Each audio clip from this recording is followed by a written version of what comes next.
Hi, Judge Andrew Napolitano here, and you are on Freedom Watch with my good friend and guest this week, Representative Tom Massie from the great state of Kentucky. Congressman, I want to talk to you about war and the president using the instruments of war without authorization. Where did he get the authority to drop 110 bombs on military and civilian targets in Syria 2 weeks ago? You know, I asked that question of the Secretary of State, of General Mattis, the Director of National Intelligence, in a classified briefing, and they told me that he derives the power from Article 2, Section 2. And so I was like, let me get this straight. You're not relying on an AUMF, and you're not relying on the War Powers Act. They confirmed they are relying on one statement in the Constitution that says only this: the President is the Commander-in-Chief.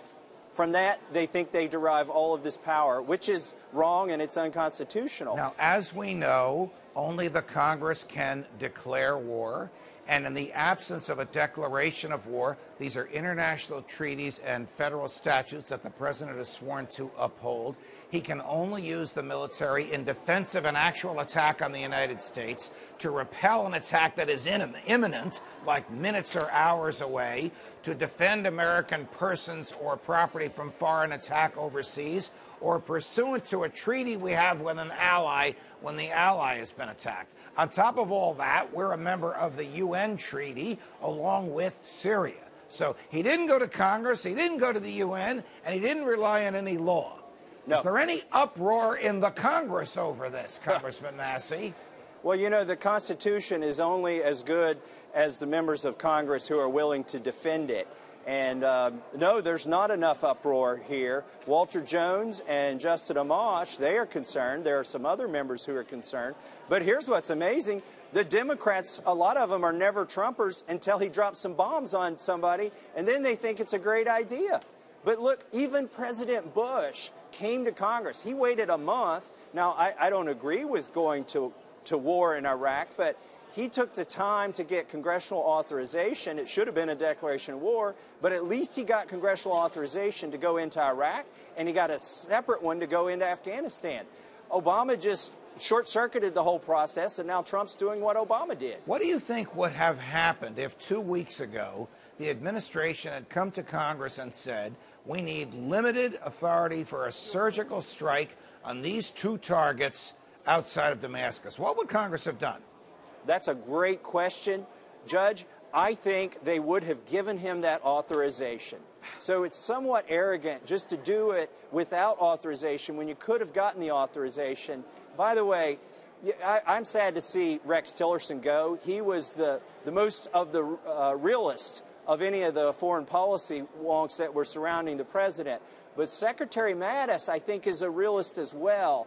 And I think his desire was to get approval from Congress. I heard Secretary Mattis say to some of my Fox colleagues just a few hours before the bombing, we are still trying to decide who used the chemical weapons. Yeah. Are you telling me that the Secretary of Defense was not satisfied that Assad, I don't think Assad did it, but that he himself, the guy in charge of the bombers, wasn't satisfied that Assad did what the president accused him of doing? Well, listen, we had a classified briefing that included the Director of National Intelligence. I can't tell you what was said there, but I'm going to tell you what wasn't said there. And what wasn't said is any evidence. They gave us no evidence that Assad perpetrated a chemical attack. They referred us to information circulating on the Internet.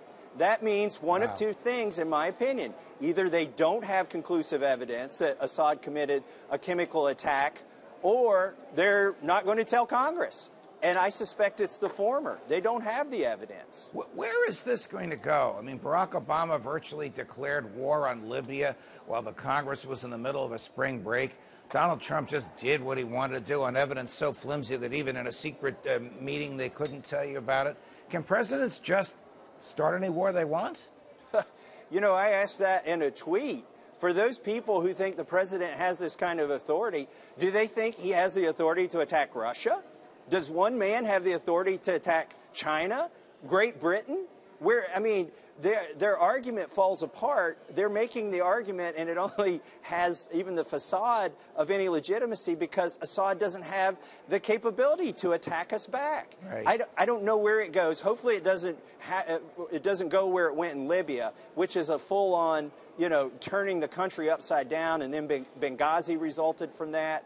We don't need to destroy another country while we've got several around the globe that have been destroyed and still aren't rebuilt. Got it.